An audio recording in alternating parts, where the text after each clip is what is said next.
Bonjour à toutes et à tous et bienvenue pour un nouvel épisode du podcast Soucieux. Aujourd'hui, on va parler de l'intime en jeu de rôle et je suis avec Manon Estimonly. Bonsoir. Hello. Alors, on va prendre le temps d'introduire notre sujet globalement, mais en deux mots, l'intime est quelque chose qui nous intéresse tous les trois, je pense, au sujet le jeu de l'intime en jeu de rôle. Et on fait ce podcast entre autres parce qu'il y a assez peu de temps, la cellule a sorti son podcast sur le sujet, qui s'appelle Le surgissement de l'intime, dans lequel on a trouvé des éléments de réflexion, mais aussi l'envie de continuer un certain nombre de choses qui sont dites, ou d'aller dans d'autres directions. Donc je vais peut-être, avant d'en dire un petit peu plus, peut-être vous proposer de se présenter et de dire peut-être pourquoi est-ce que l'intime vous intéresse en particulier en jeu de rôle, au moins en quelques phrases, quel est votre rapport avec ce type de jeu? Oui, bien sûr. Alors du coup, l'intime c'est quelque chose qui nous intéresse parce que on développe avec Manon un style de jeu qui s'appelle le bac à sable du quotidien, dans lequel l'objectif c'est de jouer un maximum en convergence avec ses personnages et de jouer des scènes de quotidien dans un setting très bac à sable avec beaucoup de liberté. Et c'est un dispositif, je pense, qui nous permet en particulier de jouer des scènes intimes, et c'est un peu le genre de jeu ou de scène qu'on aime jouer par ailleurs. Si vous regardez un peu tous les jeux qu'on a fait, il y a beaucoup d'intime de soi, quoi, de dévoilement de soi en tout cas dans nos jeux, et voilà, l'idée c'est d'essayer d'optimiser un peu ces modes de jeu là. Oui, et de réfléchir aussi autour du coup de la notion d'intime, d'intimité. Enfin, je pense que ça, le bac à sable en tout cas nous amène vraiment à nous plonger dans cette thématique. Oui, je comprends. Alors, pour essayer de cerner, enfin, de poser un petit peu ce dont on va parler, donc, ça se dessine déjà un petit peu. Je vais rappeler, peut-être en quelques phrases à peine, ce qu'il y a dans le podcast de la cellule. Donc, pour les personnes qui ne l'auraient pas écouté, celui-ci se veut plutôt complémentaire. Je pense pas qu'il soit nécessaire de l'avoir écouté avant. Mais une des choses que moi j'avais retenues dans ce podcast, et on va le dire après, on va passer à la suite, c'est cette idée que même si un jeu par son dispositif peut encourager l'intime dans une partie en tout cas, le surgissement de l'intime n'est jamais quelque chose qui est certain qu'on peut avoir, et il est toujours quelque chose qui est profondément dépendant avant tout du contrat social, c'est-à-dire de l'entente qu'on a autour de la table, et y compris sa partie implicite, c'est-à-dire ce contrat social forgien, quoi. C'est l'envie de tous ensemble, le fait qu'on a ensemble choisi de jouer à la partie de ce soir, et donc notamment à travers ça, ce qu'il s'agit de dire, c'est le jeu intime, c'est avant tout le jeu avec des gens avec qui on est intime. En tout cas, il est possible que dans ces conditions-là, quoi. Donc moi, une de mes envies autour de ce sujet, et la raison, ce dont on peut discuter autour aujourd'hui, c'est plusieurs choses. Déjà, premièrement, on va essentiellement développer notre réflexion selon deux axes. On va commencer par essayer de cerner en détail qu'est-ce qu'on appelle l'intime. On va essayer d'y trouver une galaxie de définitions, en tout cas d'idées assez divergentes et différentes sur qu'est-ce que l'intime, qu'est-ce qu'on y voit, qu'est-ce qu'il y a dedans pour nous, quelle place ça a dans le jeu de rôle. Et puis ensuite, quels sont les moyens de favoriser l'émergence de l'intime, comment est-ce qu'on fait pour le faire à partir du moment où on a un contrat social qui le permet, c'est-à-dire on est autour de la table, on a décidé que c'était ça, on en voulait, on a peut-être les bonnes relations ou pas, ça on va en discuter, et en tout cas on veut jouer intimement, quoi. Donc comment est-ce qu'on fait maintenant? Est-ce que ça vous semble bien comme programme? Impec. Très bien. Donc je propose qu'on commence par notre premier grand point, ça va être déjà de savoir c'est quoi l'intime, en fait? Peut-être pas poser la définition du siècle, mais en tout cas savoir un peu de quoi est-ce que nous on va parler, quoi. Ouais. En fait, en préparation du podcast, je fais juste une rapide recherche sur le mot intime, et dans le dictionnaire, on lit la définition suivante qui est au plus profond de quelqu'un, de quelque chose, et qui constitue l'essence de quelque chose, et qui reste généralement caché, secret. Donc de cette définition un peu brute, on va dire froide, j'ai l'impression que l'intimité c'est d'une part le dévoilement de soi, avec tout le questionnement autour de cette notion de soi, Et deuxièmement, la notion de caché ou de secret, c'est quelque chose qu'on ne fait pas habituellement, quoi. C'est que ce développement est exceptionnel et donc précieux. Ouais, pour qu'il y ait un dévoilement, il faut déjà qu'il y ait un voile, en fait. Exactement, c'est ça. Ça paraît presque paradoxal, quoi. Pourquoi est-ce qu'on cache l'intime? Est-ce que c'est j'y pense là maintenant qu'on le dit, quoi.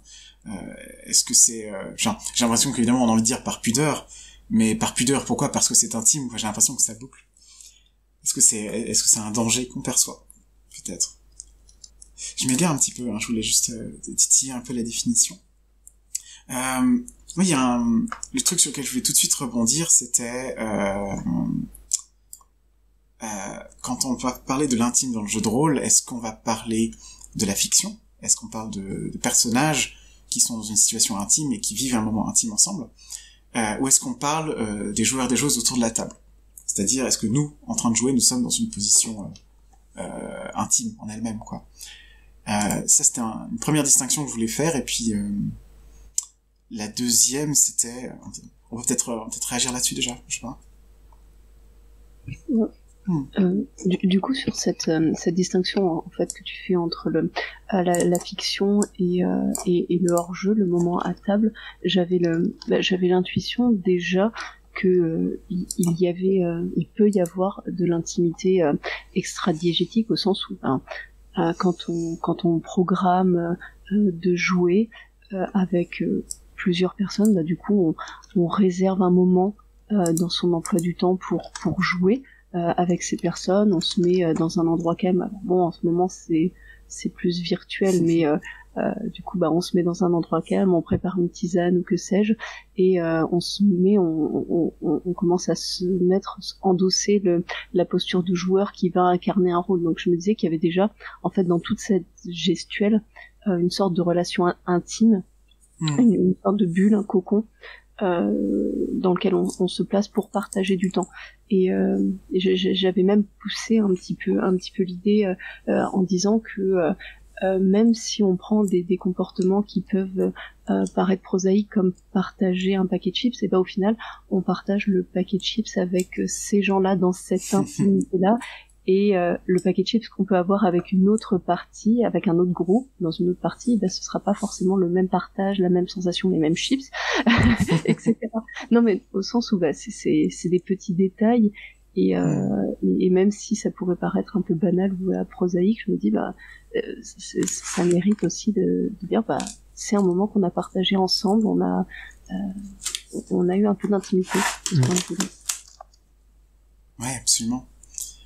Et après, l'intimité, après qu'on met en fait quand on place un peu de soi dans le personnage, bon là c'est plus extra-diégétique, là c'est plus dans la fiction, mais du coup c'était le parallèle. Je pensais qu'on pouvait déjà mettre de l'intimité dans le début, quoi.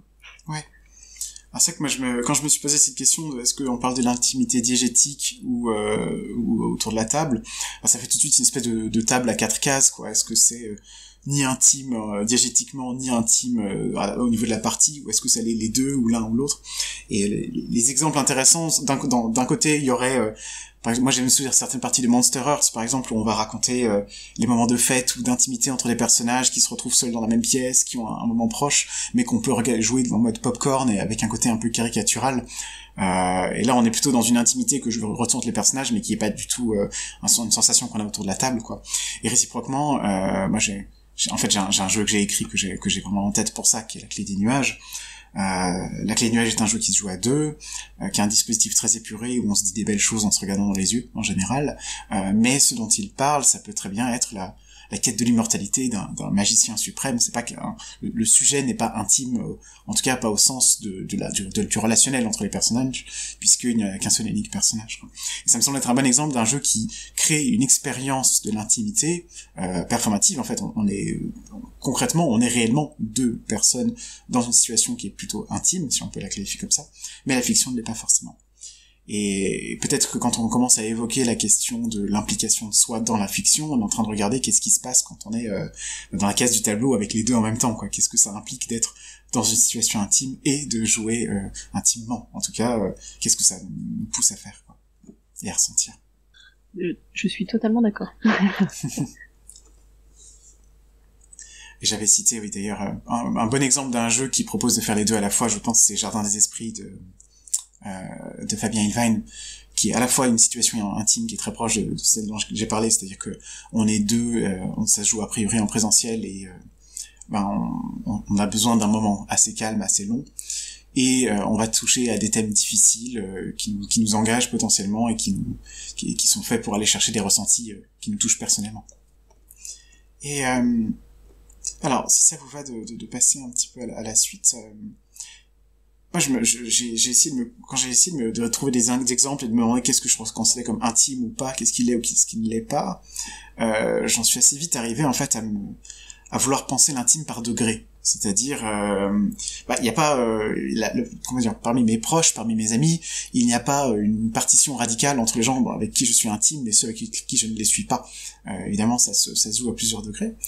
Et en essayant de réfléchir à ça, en pensant un petit peu avec qui est-ce que je suis intime, je réalise qu'il y a une espèce de paradoxe qui est les gens avec qui je suis intime, c'est ceux avec qui je fais des choses intimes. Parler de ses sentiments, parler de soi, avoir une relation amoureuse peut-être, etc. Mais pour pouvoir faire des choses intimes, il faut être intime. Tu vois, il y a une espèce de serpent qui se mord la queue, qui donne le sentiment d'une espèce de paradoxe insoluble, alors qui est assez facile en fait, à mon avis, à solutionner en disant, il y a des expériences qui nous rapprochent et des expériences qui augmentent d'une certaine manière notre intimité.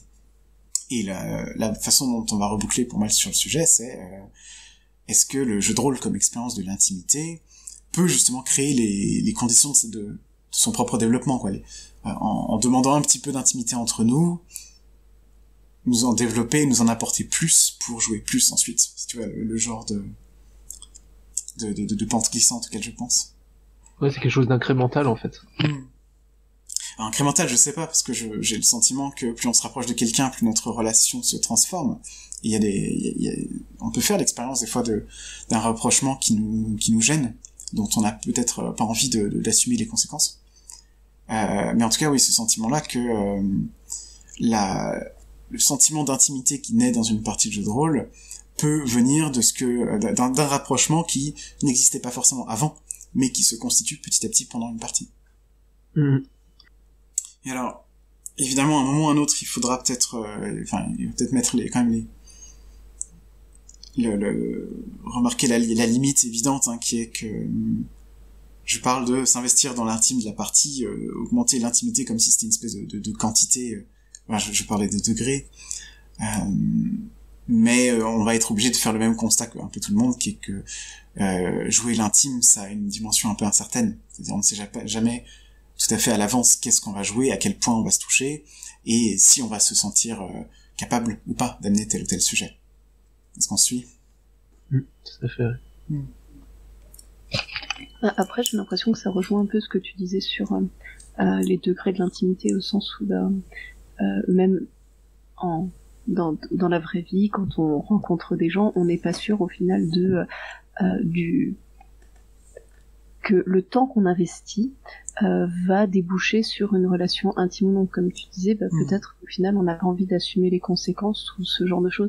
Et j'ai l'impression qu'en fait, c'est pas une partie de poker parce que c'est pas volontaire, genre tu mises pas, mais il y a un peu l'idée il faut passer du temps pour voir en fait. Et j'ai l'impression, j'ai l'intuition en fait que pour l'intime, mais on en parlera avec les moyens qu'on peut mettre en œuvre pour essayer de faire des scènes intimes, mais j'ai l'impression que passer du temps avec du coup des PNJ, des PJ, ça aide en fait à amorcer ce genre de moment propice à l'intime.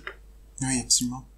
Et moi j'ai le sentiment que ces différentes raisons, en fait, cette idée d'une progression en fait dans l'intime, y compris à l'intérieur d'une même partie, c'est une des choses qui rend très difficile de s'être mis d'accord à l'avance. Cette idée que par un contrat de table, en se mettant d'accord sur ce qu'on va jouer, on va amener naturellement l'intime, et notamment poser des limites à l'avance, c'est quelque chose qui me semble toujours assez difficile.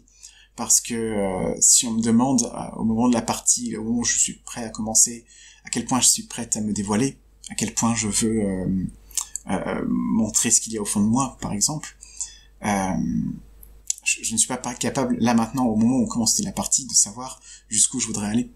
L'envie m'est plutôt de me protéger, en fait, de ne pas trop me dévoiler, mais je vais avoir besoin, en fait, d'un cadre, d'un contrat qui se renégocie d'une certaine manière pendant le jeu, et qui le fait souvent de façon très tacite.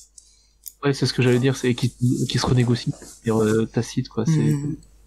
C'est assez malléable, assez fluide, ce qui fait que finalement tu peux arriver à faire des scènes ou des parties très intimes avec des gens que tu connaissais absolument pas en début de partie, quoi.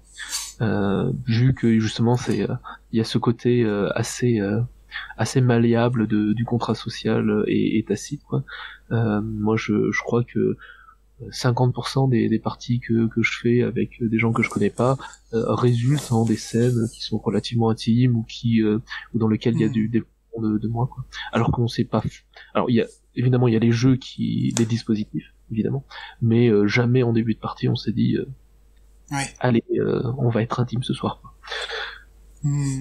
Ouais, ça c'est un type d'exemple qui m'intéressait particulièrement parce que moi aussi j'ai plusieurs exemples en tête de certaines parties avec des personnes que je ne connaissais pas du tout qui au milieu commencent à se dévoiler et qui nous livrent des choses très intimes, et ça m'a laissé des souvenirs absolument magnifiques, et j'aimerais bien si à la fin de ce podcast on arrive à comprendre comment ça naît, comment ce genre de choses est possible, moi je trouve qu'on aura fait un bon boulot, quoi.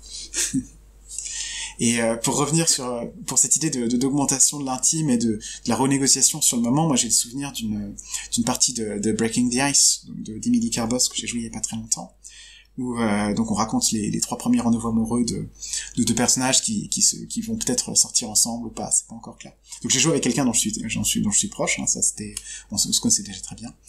Et j'ai le souvenir d'une partie qui dure à peu près 1 heure ou 1 heure et demie, où on se tourne en tour, on cherche un peu, on sait pas trop exactement où est-ce que ça va, et on galère avec le système, en fait, on galère avec les règles. Et puis petit à petit, la mayonnaise prend, en fait, on commence à jouer des personnages qui se dévoilent un peu plus, qui se montrent sous leur jour plus romantique. Et moi, la scène qui m'a marqué particulièrement pour cette idée de contrat renégocié tacitement, c'est une scène vers la toute fin, en fait, où nos personnages se sont embrassés. Et ça a été quelque chose comme le mien qui se penche tout doucement vers le sien, elle qui se rapproche, je passe la main autour de ta taille et toi tu te colles à moi, et en fait ça a été un échange assez long, en fait, de petits éléments comme ça, de petites phrases qui avaient à chacune cette question en suspens, quoi. Est-ce que tu penses la même chose que moi? Est-ce que c'est ça qui va avoir lieu? Est-ce qu'on est en train de se diriger vers ça?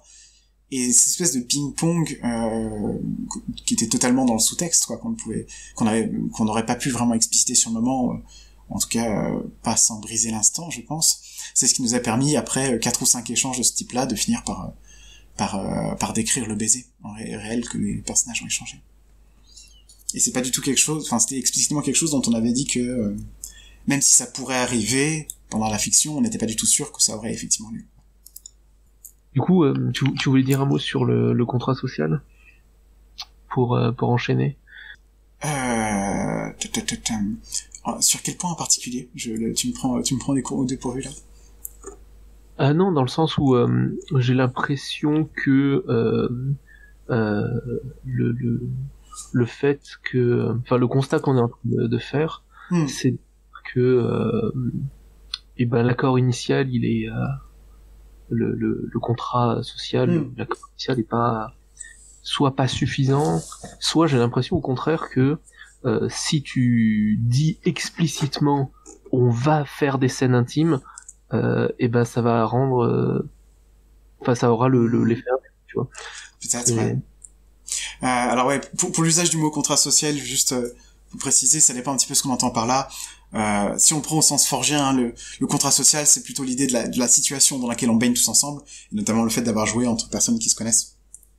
C'est pas forcément le contrat explicite, quoi. Mais effectivement, je pense que le contrat explicite, c'est pas il est défaillant, mais c'est il est insuffisant pour permettre l'émergence de ce genre de choses. Et notamment, je crois on coupe difficilement à une certaine forme de, alors je sais pas comment très bien le dire. J'ai envie d'appeler ça du tact, même si c'est le terme me plaît pas tout à fait. Mais en tout cas, une certaine sensibilité dans la renégociation qui va avoir lieu au milieu, quitte à se donner des outils de sécurité émotionnelle hein, pour gérer les ratés s'il y en a. Est-ce que tu me suis? Tout à fait. Très bien. Du coup, alors je pense que le dispositif, enfin disons que le système dans lequel on joue au sens de l'organisation générale qu'on a, quoi, on peut évidemment le voir comme une espèce de rencontre entre pas mal d'éléments différents, entre les joueurs et les joueuses avec leurs croyances sur le jeu de rôle, avec leurs relations existantes à l'avant, avec le dispositif particulier dans lequel on joue, la situation, le moment, etc. Et puis avec le jeu en lui-même, c'est-à-dire les règles les règles qu'on va utiliser, quoi, et ainsi de suite. Ce que je propose, c'est peut-être qu'on passe à cette question-là de qu'est-ce qu'on met comme outil sur la table, quelle que soit leur nature, quel que soit leur type, pour provoquer le surgissement de l'intime. C'est-à-dire, qu'est-ce qu'on entend exactement, enfin, qu'est-ce qu'on a exactement, nous, dans notre besace, que ce soit en termes de game design, de play design et autres, pour permettre l'arrivée petit à petit de ce type de thème. Tu veux commencer? Je t'en prie.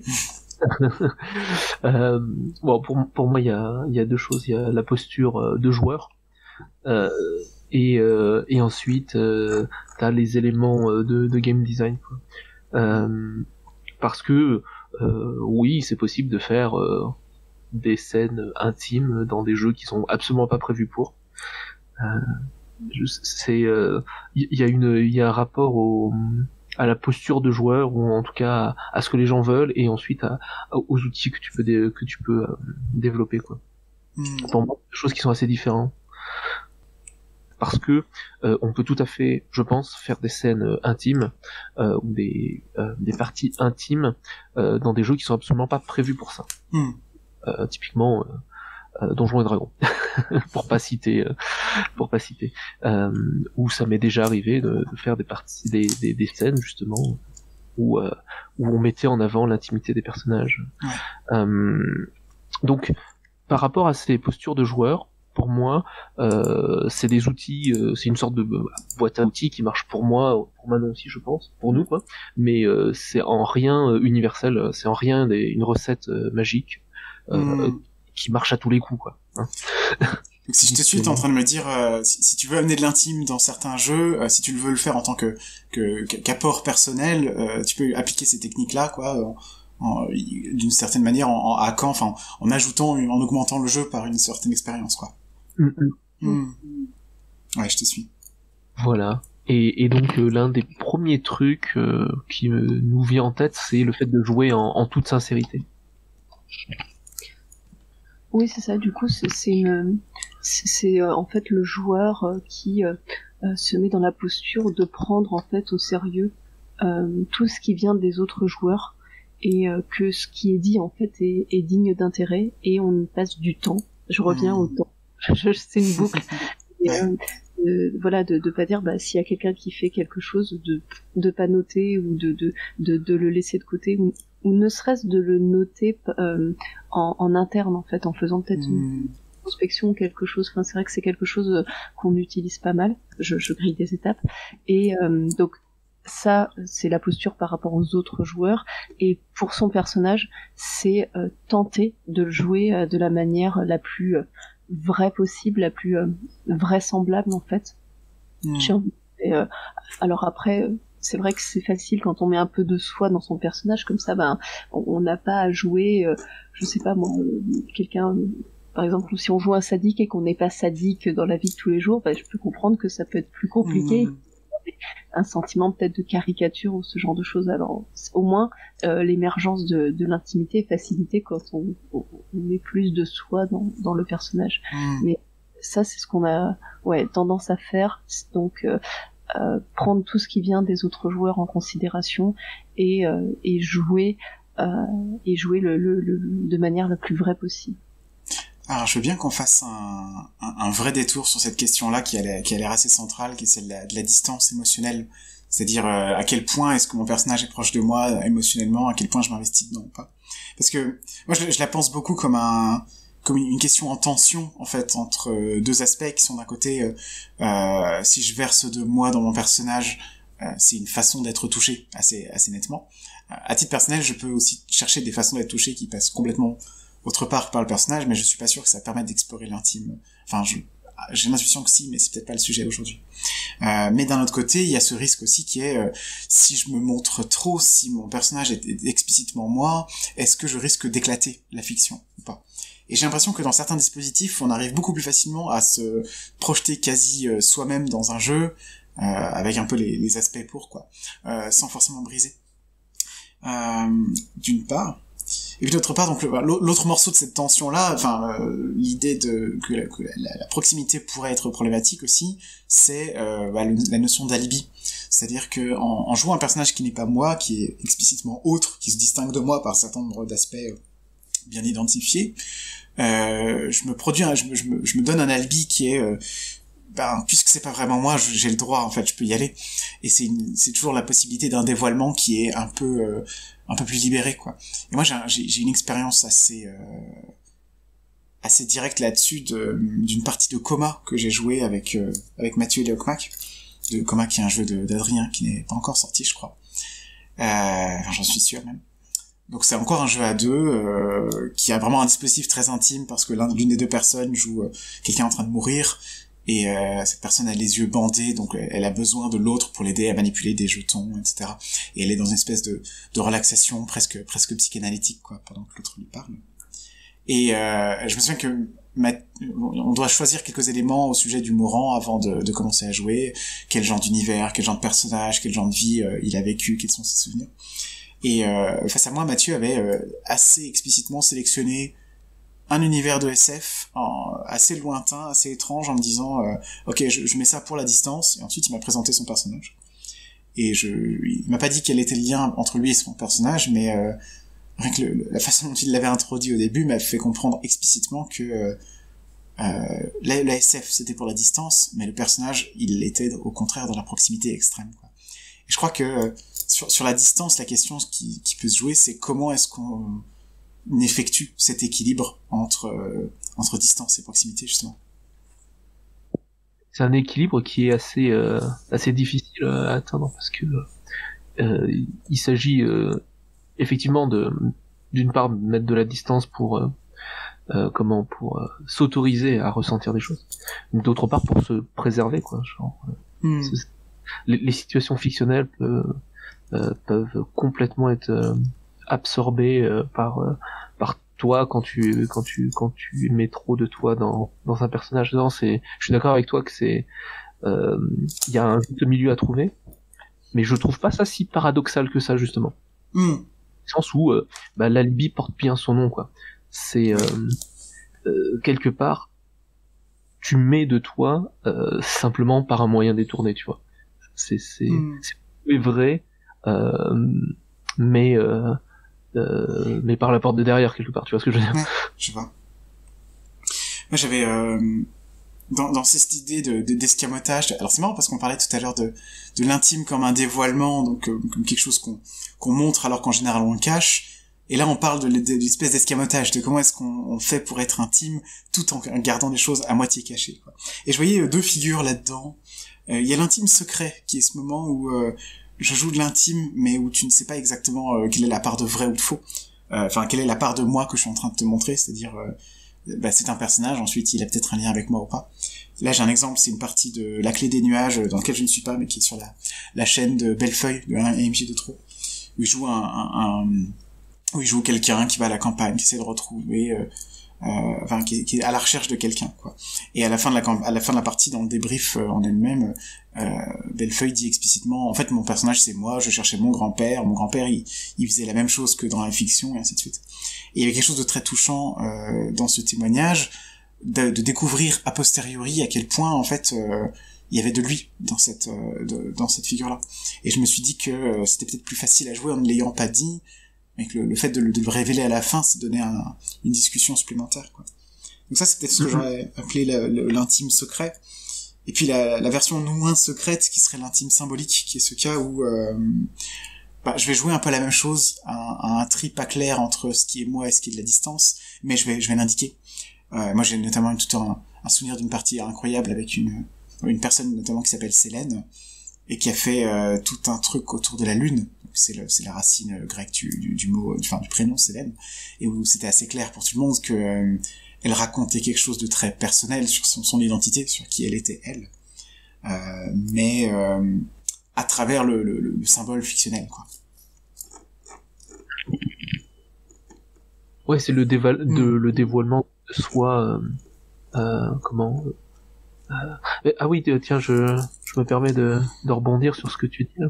J'ai l'impression aussi que le fait de lorsque les autres comprennent que c'est justement une partie de toi, que c'est intime, j'ai l'impression que ça met les autres dans une posture ou peut-être je vais le reformuler quand moi je joue à une partie et que je vois et que je comprends que la personne qui est en face de moi met de l'intime dans son personnage ou dans ce qu'il raconte, eh bien ça me donne à moi l'envie, ou ça m'autorise quelque part à le faire aussi, à rendre l'appareil. Tu vois. Et c'est peut-être aussi un des outils dans la besace, justement, de dire, si je fais le premier pas, peut-être que je débloque des trucs, même si je le sais pas derrière. Tu vois. Ton exemple avec la partie de la clé des nuages, et ben, même si je le sais pas, si je commence à faire un pas, peut-être que j'ai débloqué de quelqu'un, ou tu vois, ou quelqu'un est autorisé à le faire, quoi. Ouais. Parce que j'étais en train d'essayer je te rejoins tout à fait. J'étais en train d'essayer d'agencer ces deux notions que j'avais avancées, donc l'intime secret, l'intime symbolique, qui sont encore dans les deux cas des voiles qu'on garde, qu'on persiste sur soi. Mais essayer de mettre ça en regard par rapport à ce que vous appeliez jouer en toute sincérité au début, qui me semble être en fait le degré au-delà. C'est-à-dire que la sincérité me semble être une situation où on se dévoile avec de façon peut-être plus explicite. Je sais pas si c'est vraiment explicite au sens où on le dit, mais la sincérité me semble être encore plus en fait que juste verser de soi dans le personnage, quoi. Oui, dans une certaine mesure.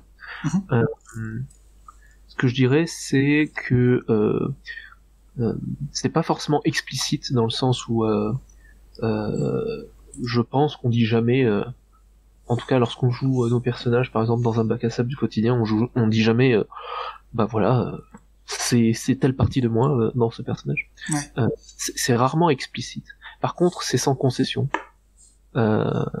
Si c'est un trait que j'ai envie de jouer et que j'ai envie moi dans ce trait-là, rarement entièrement moi en entier, quoi. Je me joue rarement dans la fiction, mais une partie de moi, en tout cas. Oui. Je vais le faire vraiment sans concession. Limite, c'est des situations où je vais pas chercher à avoir des postures méta pour jouer au service de la fiction, jouer pour accomplir des effets de style, jouer pour que ça soit intéressant, tu vois. Et je joue juste le bout que j'ai envie de jouer, je l'incarne le plus littéralement possible. Ouais. Et j'ai l'impression que ce faisant, moi je joue de manière sincère, et en face, les gens qui sont en face de moi perçoivent le personnage comme vrai. Et ça rebondit par rapport à ce que je disais tout à l'heure, puisqu'ils sentent que le personnage est vrai, et peut-être que ça débloque quelque chose, quoi. Peut-être, ce que j'espère en tout cas, c'est que ça amorce cette spirale, ou on disait pour être intime il faut faire des trucs intimes, tu vois, ça amorce un peu cette spirale, quoi. Oui, je comprends. À t'écouter et à essayer de mettre ça en parallèle avec ce dont je parlais tout à l'heure, je me demande si jouer l'intime ne nous demande pas de trouver chacune le ton, la posture juste sur laquelle le faire. Parce que je vois bien que ce que tu appelles jouer en toute sincérité, tu vois, c'est pas exactement ce que moi je mets quand je joue intime, c'est pas exactement l'intime secret ou symbolique. Et j'ai l'impression, tu vois, que l'équilibre dont on parlait entre à quel point je me dévoile, à quel point je mets de la distance, il est aussi, c'est une variable assez personnelle. En GN, moi je le vois avec des gens qui, pour pouvoir être à fond et pour pouvoir jouer l'intime le plus fort possible, ont besoin d'être totalement sûrs que c'est leur personnage qui les possède dans un certain sens et qui les déresponsabilise totalement, quoi. Et moi je sais que c'est l'inverse. Plus la situation est, plus mon personnage me ressemble et plus j'ai l'impression que moi, dans la même situation, je ferais la même chose, plus je me sens investi et extrêmement proche, en fait, de celui que je joue. Et ce dévoilement personnellement ne me dérange pas. Par contre, je sais que typiquement quand je débriefe un GN, il faut que je fasse un petit peu attention à qu'est-ce que je dis et à comment est-ce que je le mets en avant, parce que je sais que je me dévoile et que tout le monde n'est pas forcément prêt à comment dire, à accueillir ça, en fait, à accueillir l'idée que les sentiments que j'ai pu exprimer ont une part de vrai, en fait, une part de sincère. Tout à fait, ouais. Du coup, la recherche, la quête de l'intime, ce serait peut-être ça, en fait, le quête de sa propre posture, son propre équilibre juste, et quels équilibres on peut avoir chez les autres aussi. Si j'ai quelqu'un qui me dit que la séparation joueuse-personnage est très important et qu'il est impensable de se jouer soi-même, je me dis que mon rapport à l'intime ne sera peut-être pas très compatible, ou marchera peut-être pas très bien avec cette personne-là. Est-ce que ça veut dire que dans une partie, il faut qu'on soit à peu près raccord sur notre curseur, justement, même si c'est raccord de manière tacite, ou au contraire, on peut faire l'expérience d'une scène intime en ayant des curseurs complètement à l'opposé les uns des autres. Qu'est-ce que tu en penses? Je pense que la compatibilité, même en ayant des conceptions assez différentes, est possible. Je pense, en fait, je crois assez fortement dans le pouvoir de l'asymétrie, à condition qu'il y ait une asymétrie qui soit complémentaire en un certain sens, quoi. C'est-à-dire, alors, tu me prends un peu au dépourvu, j'ai pas un bon exemple à donner, mais je crois assez que avec les bons dispositifs, avec la bonne façon, il devrait être possible de peut-être pas d'aller au plus profond, mais en tout cas de partager quelque chose d'intime, y compris dans la différence, en fait. C'est-à-dire que l'intime, c'est aussi la confrontation dans une certaine mesure à l'altérité, à l'autre. Et à un moment ou à un autre, quand on se confronte à l'autre, on trouve des différences, on trouve des divergences et on se trouve presque étranger, quoi. De toute façon, on a besoin de savoir jouer ensemble en étant réellement différents. Ouais, je suis d'accord.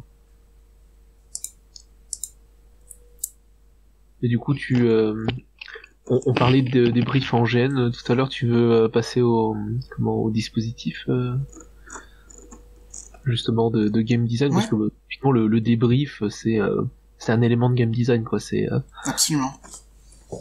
Ouais, alors on est effectivement dans ce genre de techniques qui peuvent tout autant faire partie du play design, des outils qu'on met sur la table, ou du game design, des outils que le jeu apporte dans un certain sens. C'est vrai que en GN, moi je me suis rendu compte, en fait, j'ai joué beaucoup de petits GN courts, mais généralement très intenses, avec la même batterie de joueurs et de joueuses, enfin un grand groupe, donc il y avait pas mal de roulements, mais quand même au bout d'un moment on se connaissait tous et tous, quoi. Et moi j'ai un souvenir assez particulier qui s'étale sur un an ou deux de personnes quasi inconnues avec qui je noue des relations qui sont très fortes le temps de quelques heures de jeu, parfois un jour ou deux, et à tel point que se quitter à la fin du GN est un déchirement, quoi.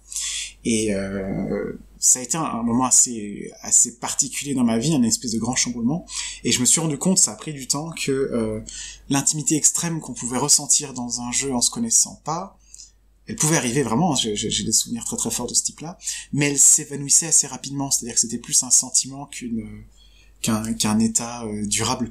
Je me souviens je reprends la formule je crois que c'est de Maxime dans le podcast La Cellule sur Jardin des Esprits, qui disait relation égale émotion fois temps.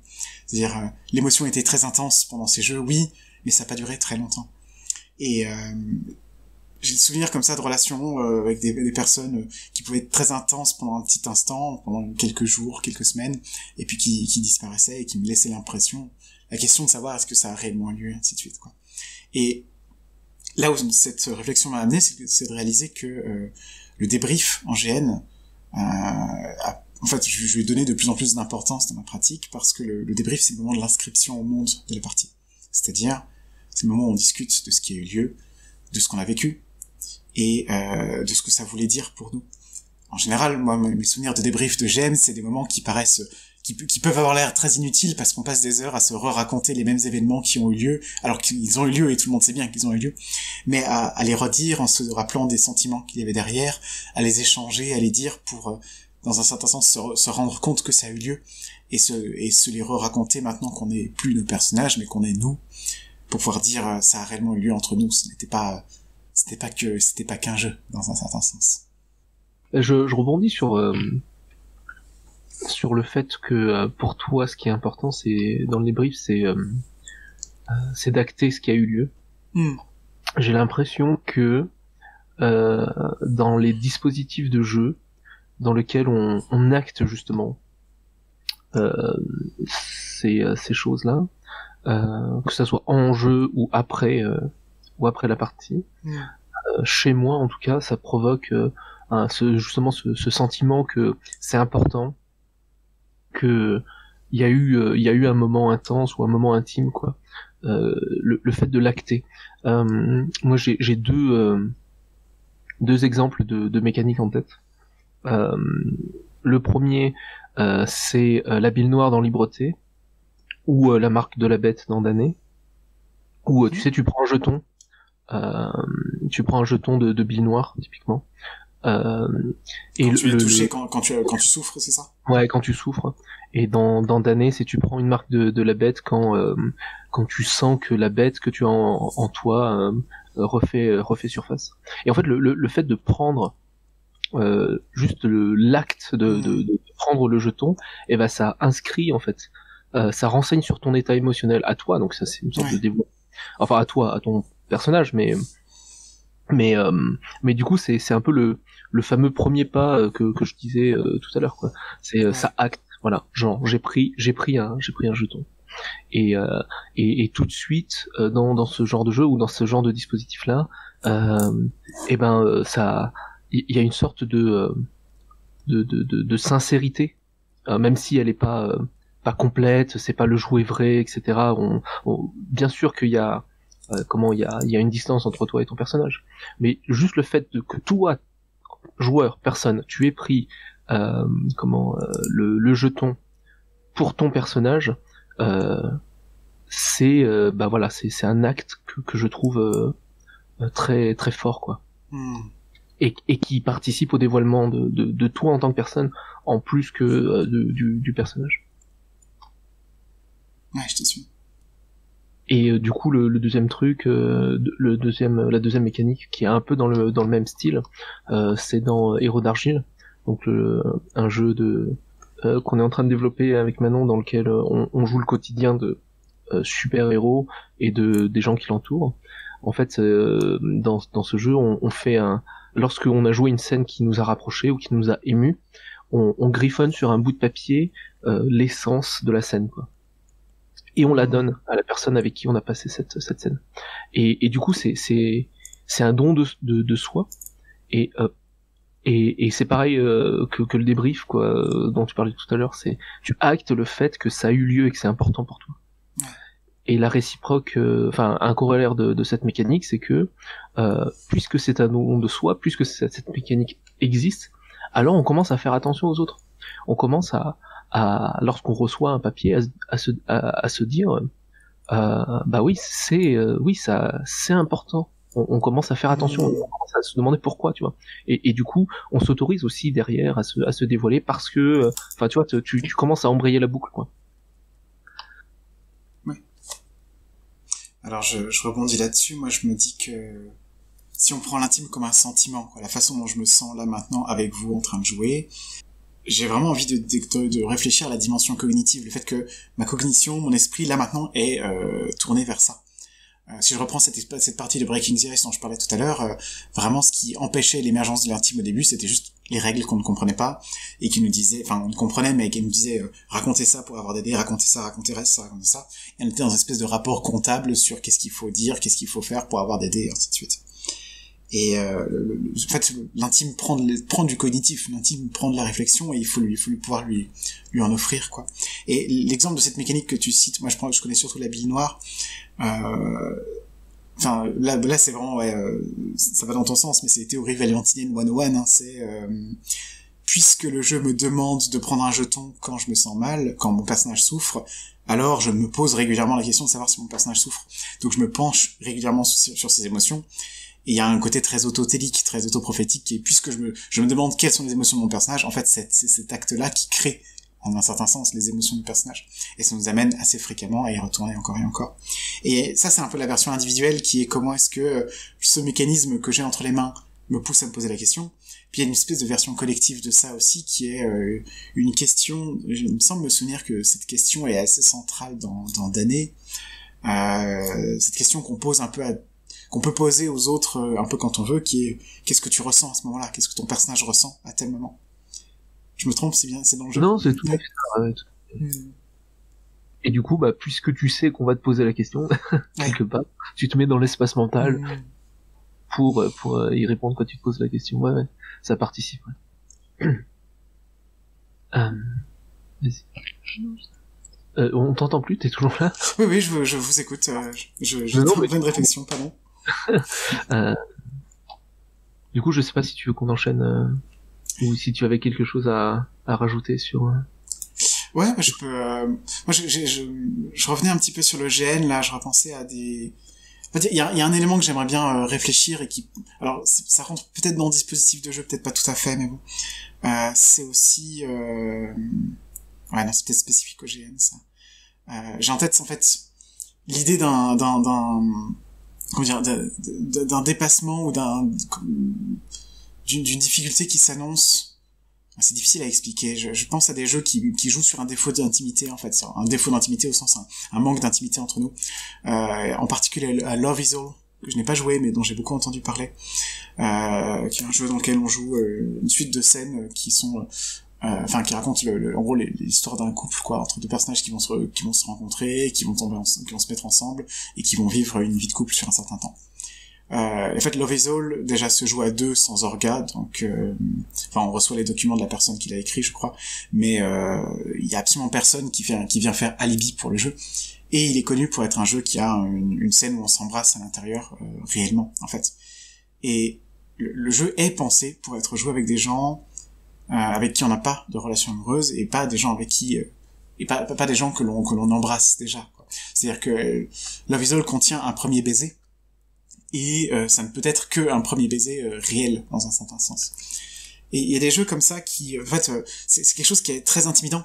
Là pour le coup c'est peut-être un exemple radical d'un jeu pour lequel au début quand on se lance dedans on se dit on va jouer de l'intime et il y a presque pas d'autres voies possibles, en fait. C'est-à-dire, on peut sans doute l'arrêter au milieu, bien sûr, par des mécanismes de sécurité émotionnelle. On peut envoyer la voiture dans le mur si on veut pas continuer sur le long de la route. Mais ce genre de jeu, en fait, en nous engageant, en nous disant on va jouer à ça, et on sait que au milieu il y a cette scène de baiser, c'est quelque chose qui, à mon avis, nous met sur des espèces de, comment dire, nous met aussi dans une attente et une incertitude, quoi. Et sans aller jusqu'à un truc aussi obligatoire, entre guillemets, que Love Is All, moi j'ai des souvenirs de jeux sur Sasageo, un GN, où c'est un GN inspiré de l'Attaque des Titans, mais très très émotionnel et très centré sur notamment les relations interpersonnelles. Et où mon personnage avait une relation amoureuse dans son background assez forte avec un autre personnage, ou plutôt une relation qui semblait amoureuse, mais qui n'avait pas encore vraiment débuté. Et où j'ai passé des heures avec l'autre personne avec qui je jouais, de savoir est-ce que ça va avoir lieu ou pas, est-ce qu'on va se mettre ensemble ou pas, et à me demander est-ce qu'on s'embrasse ou pas. Et on a vu ce moment de pudeur avant le jeu, de se demander au fait est-ce que tu es ok avec tel ou tel type de contact physique, mais en n'osant pas dire qu'on envisageait que peut-être ça aura lieu, quoi. Et cette espèce de point final qui est posé à un endroit du chemin, comme une espèce comment dire, de passage obligé. Il y a un côté très qui tout double. Ça peut être bloquant, je pense, mais c'est aussi quelque chose qui fait cogiter tout le long, en fait, parce que c'est presque impossible de l'oublier pendant qu'on est en train de jouer. Est-ce que ça a un peu un lien avec justement la corporalité du jeu? Ben, j'ai envie de te dire évidemment, c'est-à-dire tu vois, on a parlé de l'intime comme un dévoilement parce qu'on a surtout parlé au sens du GN, enfin du jeu de rôle, c'est-à-dire du jeu de rôle comme une conversation de ce qu'on dit. Donc ce qu'on peut faire de plus intime par la parole, en général, c'est se parler. Et peut-être la chose la plus intime qu'on puisse dire, c'est je t'aime, même si c'est à travers un personnage. Mais dans un GN, ben, l'intime, ça peut aussi être quelque chose d'effectivement de sensuel, de corporel. Et si le corps est impliqué, alors l'intime, ça peut être presque une sorte de fait, quoi. Où on est plus que jamais dans cette situation où soit ça a lieu et ça surgit et ça se passe bien, surgit pas forcément d'ailleurs, soit ça n'est pas possible, en fait. Ouais, ça cristallise d'autant plus, quoi.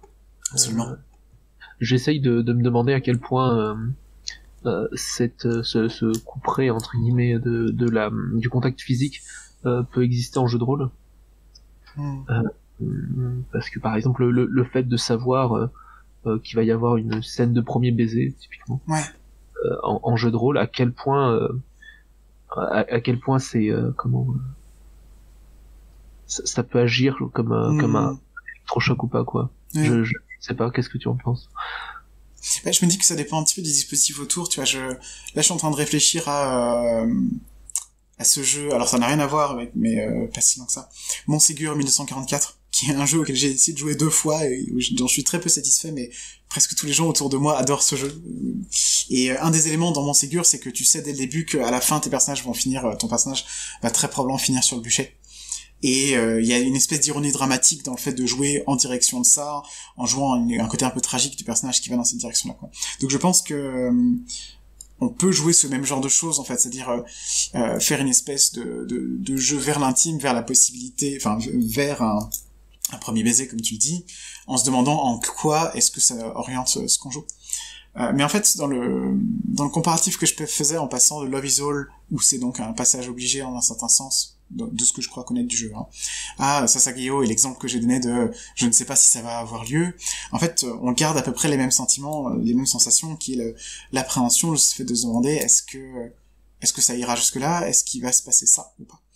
Et je crois que au tout début du podcast, on disait l'intime c'est incertain, ça ne se commande pas, mais je crois que envisager l'intime, envisager qu'il puisse arriver, c'est quand même quelque chose qui peut nous mettre on peut se mettre dans cet état d'esprit où c'est ça la question qui se pose justement. Et c'est typiquement l'exemple de Breaking the Ice dont je parlais tout à l'heure. D'accord, ouais. Oui, du coup, ça crée une sorte de tension en fait.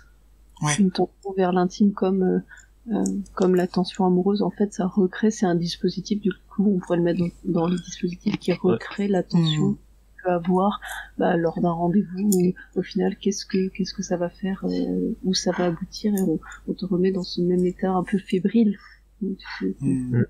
Moi, j'ai un exemple assez qui me marque encore aujourd'hui. On a joué avec Manon à Hot Guys Making Out. Ouais. Donc un jeu pour le coup là on a joué à 2 qui joue une romance homo-érotique. Et en fait dépendant du personnage que tu joues, tu ne peux aller vers l'autre que avec un certain tirage de cartes. Ça joue avec un deck de cartes. Et en fait cette tension de piocher des cartes et de vouloir aller vers l'autre, mais les cartes te le permettent pas, tu vois. Et t'as toute cette incertitude et tu le retranscris en jeu par l'hésitation, est-ce que j'y vais pas, les circonstances qui font que ça tombe pas bien, et en fait voilà, ça rebondit par rapport à ce que tu disais sur l'incertitude, quoi, cette attente incertaine de savoir si ça va se passer ou pas, quoi. Ouais. Et ça cristallise beaucoup ça, Hot Guys Making Out, je trouve. En tout cas, là, dans la partie qu'on a fait. Oui, je comprends.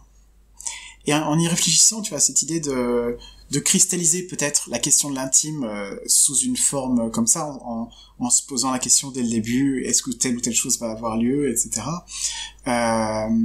moi je réalise en parlant en même temps que c'est typiquement un contexte pour lequel pour pouvoir y jouer de façon sereine, j'aurais également besoin de m'assurer que si ça n'a pas lieu, la partie sera ok quand même, quoi. C'est-à-dire Breaking the Ice marche pas mal de ce point de vue-là parce le jeu nous dit dès le début, bah c'est incertain, peut-être que vos personnages ne finiront pas ensemble, et on voit bien que si on prend le temps de raconter quelques rencontres entre des personnages qui essayent de se rapprocher, ça matche pas tout à fait, et puis ils vont partir chacun de leur côté, ça reste une fiction qui peut nous intéresser, en fait. Je crois qu'il faut, pour pouvoir permettre l'intime, il faut aussi être prêt à s'intéresser à la fiction dans laquelle et à la situation dans laquelle l'intime ne se produit pas. Ouais, c'est le jouer en empathie, quoi. Un peu. Est-ce que j'ai encore un ou deux éléments à donner. Est-ce que j'enchaîne? Ouais, vas-y, je t'en prie. Ça marche. Il y a un dispositif que j'ai trouvé, alors j'en parle encore de Breaking the Ice, mais en fait je le retrouve dans Jardin des Esprits, et je pense qu'il y a d'autres jeux qui utilisent ça. C'est pas un dispositif exactement, mais c'est l'idée, donc on a déjà évoqué, de prends soin de moi. C'est-à-dire, puisque je me dévoile, tu vas devoir... je te mets entre les mains quelque chose de précieux. Je me rends vulnérable, en fait, en montrant quelque chose qui est intime pour moi. Et en fait, un jeu, par ses règles, par son dispositif, peut induire ça, peut demander explicitement aux autres de prendre soin l'un de l'autre. Dans Jardin des Esprits, moi je l'ai ressenti très fortement par le fait que, en fait, la préparation la préparation que crée le Maître des Esprits, donc un village qui a des problèmes où les esprits ont causé toutes sortes de choses et qui sont résultantes en fait de problèmes d'entente entre les humains. Donc la préparation en elle-même, elle touche souvent à des thèmes difficiles, et c'est typiquement des thèmes qui touchent la personne qui l'a écrite, en fait. Moi, j'ai joué à Jardin des Esprits avec quelqu'un qui avait écrit elle-même sa préparation, qui avait mis beaucoup d'elle, beaucoup de choses qui lui sont propres et d'angoisse qu'elle possède elle-même. Et elle m'a dit explicitement, en fait, quand on a commencé la partie, que quelque chose qui est explicitement de je vais te faire jouer ma préparation, prends soin de moi parce que ce avec quoi tu vas jouer, bah c'est pas que des poupées de chiffon, quoi. C'est un peu de moi en soi. Et l'état d'esprit dans lequel ça m'a plongé, moi, était vraiment hyper important. C'est-à-dire que j'avais très à cœur d'être très précautionneuse dans la façon dont j'interagissais avec les gens, dont je leur parlais. Et je voulais aider les gens, pas juste parce que c'était le rôle de mon personnage ou que c'est comme ça que marche le jeu, mais parce que je voulais prendre soin de l'autre. Et c'était une expérience qui était très forte pour cette raison-là. Ouais, le fait de se dévoiler, ça ouvre effectivement c'est le premier pas vers l'empathie, quoi. Mais du coup, pardon, vas-y. Pardon. Dans Jardin des Esprits, est-ce que c'est dit explicitement que la préparation c'est quelque chose de personnel? Je ne suis pas sûr. Je suis pas sûr que ce soit dit explicitement. Tu vois, l'idée de prendre soin de moi parce que ce avec quoi tu vas jouer est personnel, ça c'est quelque chose qu'on peut mettre dans le game design, tu vois, ça peut être un truc nécessaire. Je ne sais pas si c'est explicitement écrit comme ça dans le Jardin d'Esprit. Je l'ai avec moi là, mais je ne l'ai pas encore lu. Mais ça me semble tout à fait possible. Oui, parce que oui, tout à fait. Si c'est effectivement dans le game design de base, c'est et ben voilà, on sait que le jeu va te pousser vers ça et ça fait partie des mécaniques qui favorisent, ouais. Ouais. Puis ça fait peut-être une façon. Tu vois, tout à l'heure on parlait du l'intime secret ou symbolique, les façons dont on se dévoile qu'à moitié, on se dévoile tout en se cachant avec la vie. Et je crois que ce commandement de prends soin de moi, c'est une façon de se permettre un dévoilement plus clair et du coup plus, je sais pas si c'est plus sincère ou plus profond, mais en tout cas où on va pas être dans un jeu d'escamotage à essayer de savoir qu'est-ce qui vient profondément, enfin directement de moi et qu'est-ce que j'ai créé avec des bouts de fiction qui me sont moins personnels, parce qu'en fait on a ce rapport-là dès le début qui est posé explicitement cette fois-ci, qui est oui, les thèmes dont il est question, les thèmes les plus importants de cette préparation-là de Jardin des Esprits, par exemple, sont des thèmes qui me touchent directement. Et cette fois-ci, on sait, c'est annoncé, quoi. Et pour juste continuer l'exemple, enfin donner l'autre exemple, Breaking the Ice, en fait, quand on crée des personnages au début, une des étapes, elle est un peu bizarre, elle est un peu casse-gueule, à mon avis, il faudrait la repenser, mais elle est intéressante quand même, c'est le switch. Le switch, c'est que on discute avec l'autre joueur-joueuse et on isole un élément qui est différent pour l'autre et pour soi. Par exemple, on n'est pas du même genre, on n'a pas la même orientation sexuelle, etc. Et on va donner à nos personnages la caractéristique de l'autre. Si je suis une femme et que je joue avec un homme, alors je vais jouer un homme et l'autre va jouer une femme. Et globalement, on choisit un certain point sur lequel on est différent et on inverse et ensuite on projette ça dans la fiction, quoi. Ce qui nous met dans une situation où l'autre porte une caractéristique qui m'appartient à moi, et j'espère que l'autre ne va pas la trahir, en fait, ne va pas me caricaturer, ne va pas me rendre ça ridicule d'une certaine manière. Et moi-même, j'ai entre les mains un personnage qui est partiellement défini par quelque chose un morceau de l'identité de l'autre, et je dois prendre soin de ce morceau-là. Et du coup, c'est le côté casse-gueule. Ouais. Mal faire. La peur, en tout cas, de mal faire. C'est ça. Ce que je trouve problématique, peut-être, dans le Switch, c'est effectivement la peur de mal faire, qui peut être beaucoup plus paralysante qu'autre chose. Mais ce que je n'avais retenu, du coup, c'est espèce de trouver un moyen de forcer l'autre à prendre soin de soi. Enfin, forcer n'est pas le bon mot, mais un mécanisme qui nous pousse à ça, en fait. Je pense que c'est un état d'esprit qui est bien mieux fait, en fait, dans le jardin d'esprit de ce point de vue-là, qui nous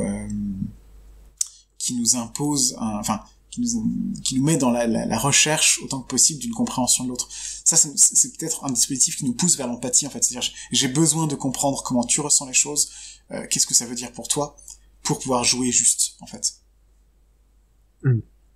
Mais l'injonction à être empathe, en fait, par exemple, jouant un homme si on est une femme, et inversement pour Breaking the Ice, elle est pas forcément satisfaisante, puisque tu dis ça peut être casse-gueule, en fait.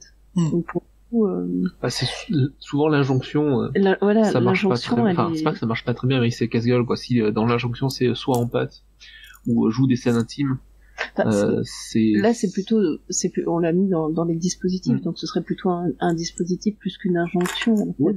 Mais du coup ça fonctionne pas. Mais il y a tout de même la possibilité de choisir de quel switch on parle, quoi. C'est-à-dire si telle différence qu'on a isolée entre toi et moi, on n'a pas envie de jouer dessus, on la défausse et on en choisit une autre, quoi.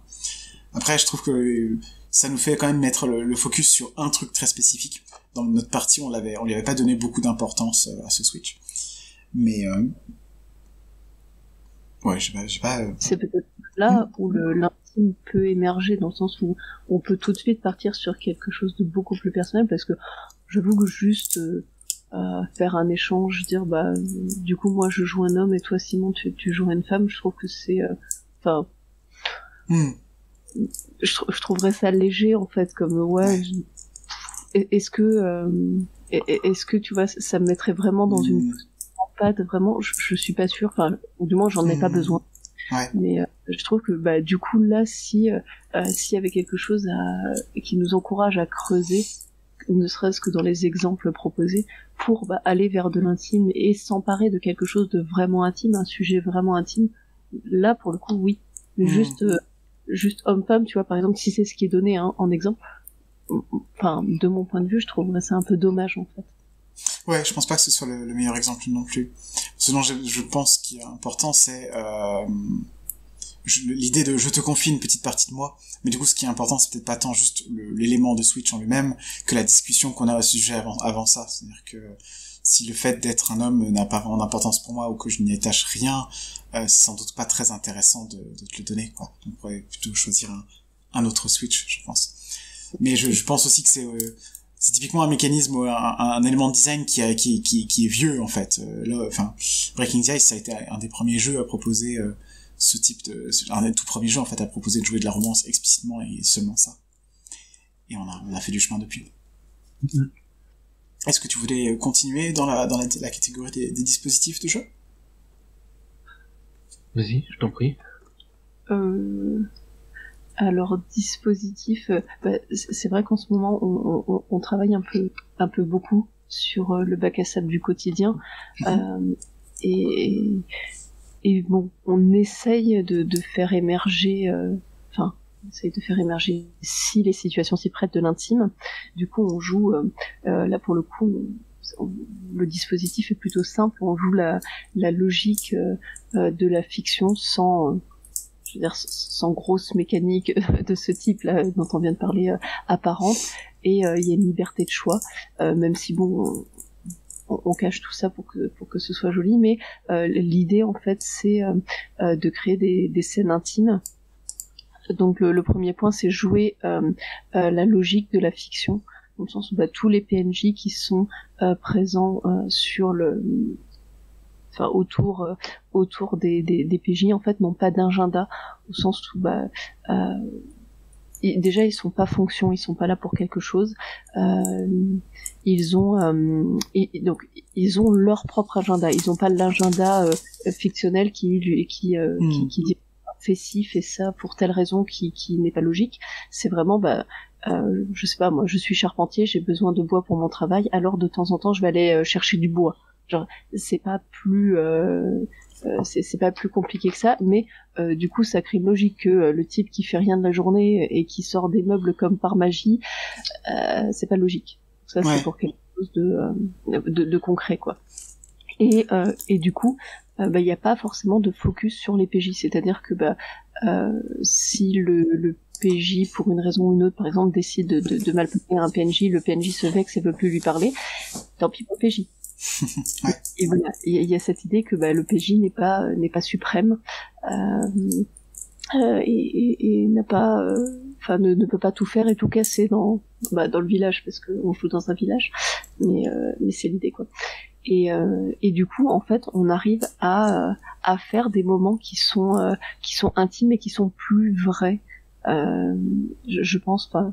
Ça peut être des scènes d'entraînement où il y a des dialogues, des petites choses, il y a des private jokes qui arrivent entre les PNJ et les PJ. Enfin, je pense que je sais pas ce que. Ouais, en fait, le fait que le monde autour des PJ vive et soit autonome et ne soit pas centré autour des PJ, c'est-à-dire que pourrait très bien vivre sans les personnages joueurs, fait que, je pense, on a un sentiment de véracité, on y croit, et du coup lorsque on a des interactions, en plus c'est un jeu qui qui se joue vraiment sans scène, on essaye de jouer le plus en convergence possible, donc du coup c'est un jeu qui se joue sur le temps long, et en fait on joue des scènes qui sont réelles au sens on y croit vraiment quoi. Les PNJ viennent pas te voir parce que tu es le PJ. Les PNJ, si tu veux avoir une vraie interaction avec eux, une interaction sincère et intime, c'est du temps, on prend du temps, et qui fait que les private jokes entre personnages, entre PNJ typiquement joués par nous les MJ et un PJ, ces private jokes là, elles sont réelles, elles sont sincères, elles sont pas inventées pour parce que on a ellipsé 3 jours, tu vois. Les 3 jours en fait on les joue, donc parfois en mode accéléré évidemment, mais ces scènes là elles sont là, donc du coup un petit mot, un petit regard, une private joke et tout, ça devient quelque chose de vraiment intime, vraiment important quoi. Voilà. Et je pense que c'est l'une des forces de ce mode de jeu là, c'est de toute la véracité du monde, on y croit, on est vraiment la vraisemblance de ce monde. Et il y a une sorte de liberté aussi, donc c'est un bac à sable qui est centré sur le quotidien, donc ce que font les PJ sont entièrement dictés par leur volonté. On peut, c'est une vraie liberté quoi, comme il n'y a pas de scénario, on fait littéralement ce qu'on veut, et donc forcément si on fait ce qu'on veut, on fait ce qui nous intéresse. Et si tu décides d'être intime avec quelqu'un, c'est parce que tu en as envie, c'est pas imposé par des raisons qui sont extra-diégétiques quoi. Ouais. Alors si j'essaie de résumer en fait tout ce que tu dis au début, je voyais cette idée que ce que vous essayez de faire dans le basque, dans le bac à sable du quotidien, donc je renvoie nos auditeuristes vers le podcast de la cellule sur le bac à sable narratif qui est vraiment le sujet. C'est en fait, dans un certain sens, vous commencez par annihiler la logique dramatique, la logique de la fiction en tant qu'œuvre, en tant que récit qu'on raconte avec des actants, un schéma, etc. Au profit d'une logique qui est humaine, c'est-à-dire vous plongez dans les sentiments, les émotions, les pensées des personnages en essayant de les faire bouger. Et ce que ça me semble changer en tant que rapport, hein, notamment dans les quelques séances de basque que moi j'ai faites, c'est on se retrouve dans une situation en fait où jouer de l'intime avec les personnages passe par les mêmes outils que l'intimité humaine telle que nous on la comprend. Si je veux jouer une scène intime avec ton personnage, je n'ai pas besoin de déclencher un certain moment de la fiction qui est typique du genre d'histoire qu'on raconte. Par exemple, si on fait du Monster Hearts, on va raconter comment deux ados se retrouvent dans la même chambre au milieu d'une grande fête et commencent à se parler. Et bref, on a une scène typique de série. Et donc on est dans une logique qui est quand même celle du diégétique, quoi. Enfin de la construction de la fiction en elle-même. Mais on se retrouve avec avec l'intimité qui passe par les mêmes outils que ce qu'on utiliserait comme rapprochement, quoi. On est dans une logique humaine, effectivement, où tu parlais d'un PNJ qu'on peut fâcher et qui reste réellement fâché, et tant pis pour l'histoire. Ça m'aide, comment dire, on sait qu'on va pas pouvoir rattraper les choses d'un petit coup de baguette magique, quoi. Et moi, je connecte avec je parlais de cette scène de baiser dans Breaking the Ice que j'avais joué, où on avait joué vraiment ce petit échange de je me rapproche, je fais telle ou telle chose, et on s'approche et on se demande si. Moi, je l'ai ressenti assez proche d'expériences personnelles vécues, quoi, de moments de rapprochement, de est-ce que je peux t'embrasser, avec des personnes avec qui, avant de poser la question, avant de se demander si ça a lieu ou pas, il y a une espèce de rapprochement très implicite et où on essaye de jauger à deux comment ça se passe. Et j'ai vraiment senti quelque chose d'assez parallèle, en fait, entre cette scène et mon rapport personnel aux relations amoureuses, en fait, même si c'était pas le même genre d'histoire. Et ouais, l'idée du basque en mettant en avant la logique, une logique humaine, en fait, avant la logique fictionnelle, me semble être nous pousser particulièrement à réfléchir sur ce mode-là, quoi. D'autant plus que c'est un mode de jeu où on essaye d'être le plus possible en convergence, quoi. Donc il y a très peu d'artifices, ou en tout cas tout le game design il est mis dans l'univers. Et il n'y a pas de règles de résolution ou d'abstraction, ou d'abstraction qui pourrait te projeter en dehors de l'univers, quoi. Tout le game design est dans l'univers, ce qui fait que comme tu sors pas du coup de l'univers, c'est ça, tu es en convergence, donc du coup ces moments-là sont d'autant plus vrais, quoi. Et je rajoute, ça m'y fait penser, les bacs à sable du quotidien, pour l'instant on en a fait que en ligne, et paradoxalement ou c'est peut-être pas paradoxalement, mais contre-intuitivement, on va dire, c'est en ligne que ça marche le mieux, on n'a pas essayé. Non, peut-être pas le mieux, mais ça marche particulièrement bien en ligne, quoi. Ouais. On a remarqué que ça marchait particulièrement bien en ligne, et c'est quelque chose qui peut être contre-intuitif quant à l'intimité, c'est-à-dire tu t'attends à ce que l'intimité c'est quelque chose qu'on vit en vrai, quoi, en présentiel, alors que pas du tout.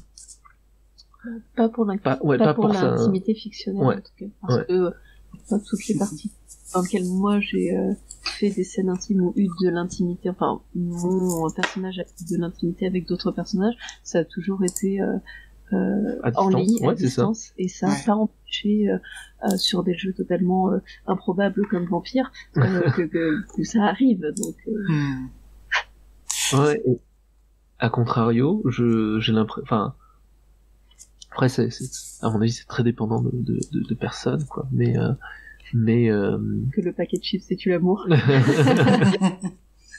Ouais, que le présentiel, en tout cas pour moi, est plutôt un frein. Alors ça veut pas dire que j'ai jamais eu de scène intime de de parties intimes en présentiel, mais ça arrive quand même moins souvent que en distanciel, je trouve.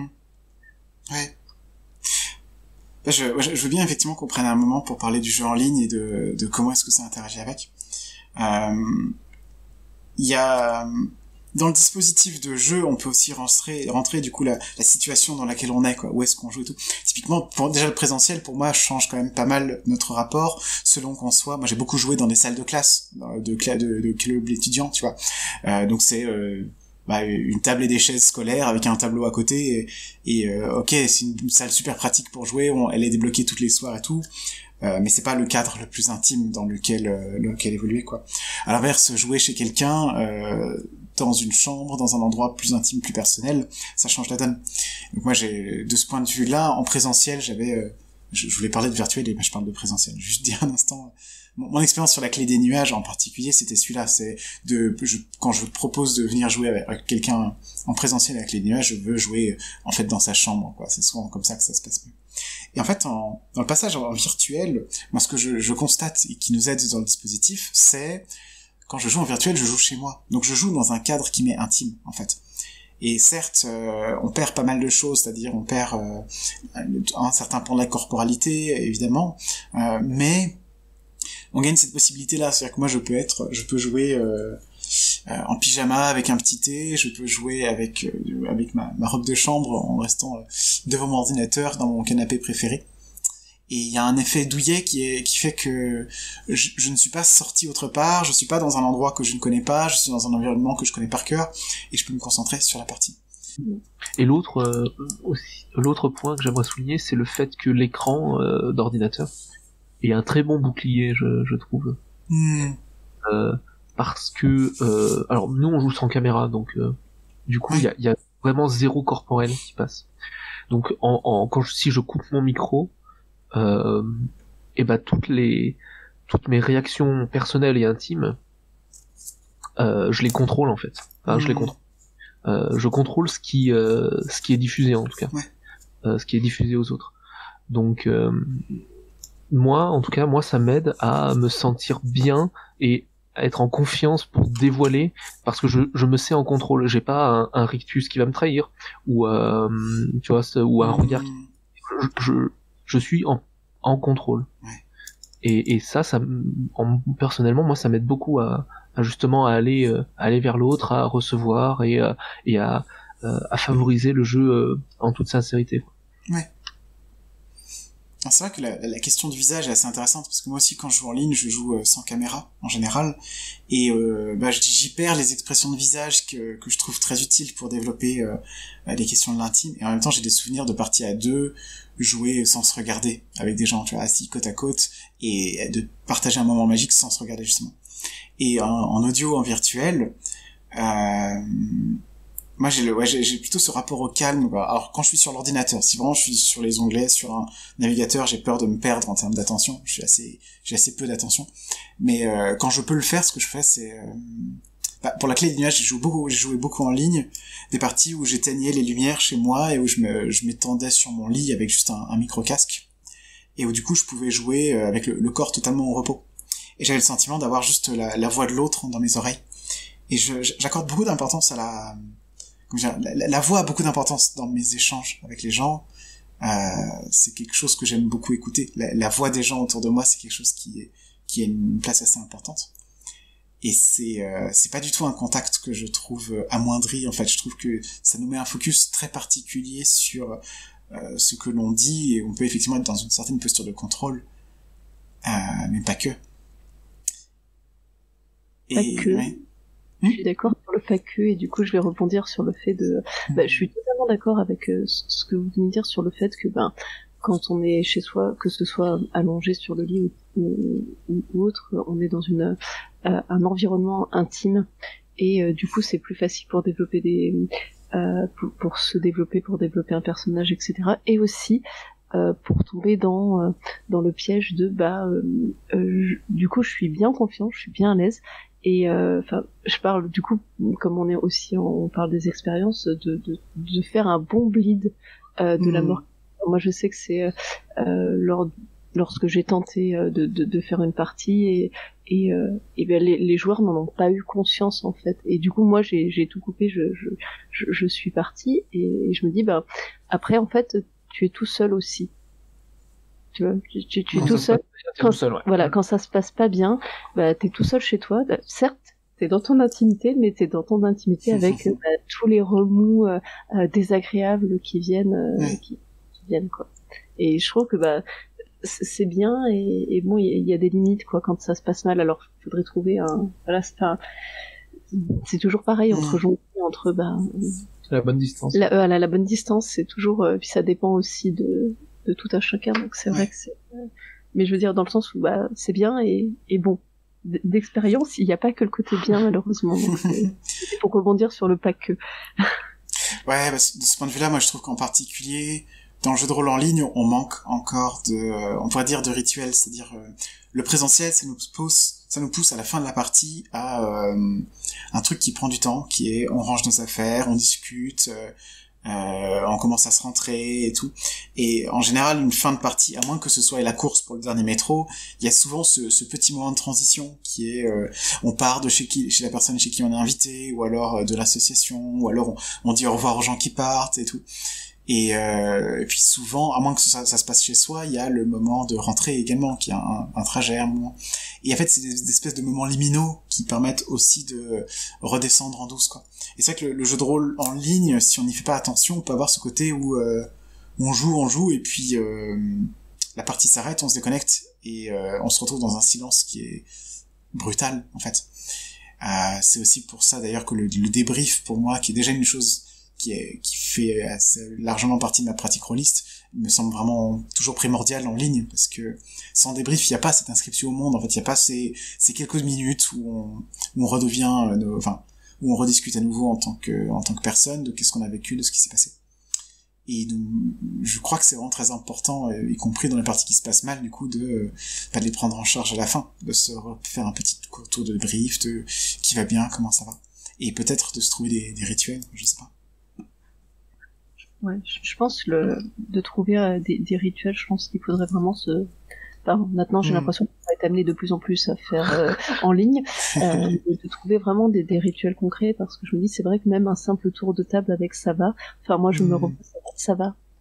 En fait, c'est dur parfois de dire de dire que ça va pas quoi. De dire que ça va pas parce que ça touche à l'intime. Justement, ça en reste fait, secret, ça secret et on refait la boucle. Mais du coup là pour le coup c'est vraiment nous et même si c'est des gens avec qui on a l'habitude de jouer ou pas, enfin je pense vraiment de réfléchir sur des rituels beaucoup plus concrets que effectivement ce que tu dis qu'on a en présentiel entre guillemets, le fait de remballer les affaires, il y a un retour, un sas de décomposition, un sas, que éteindre l'écran.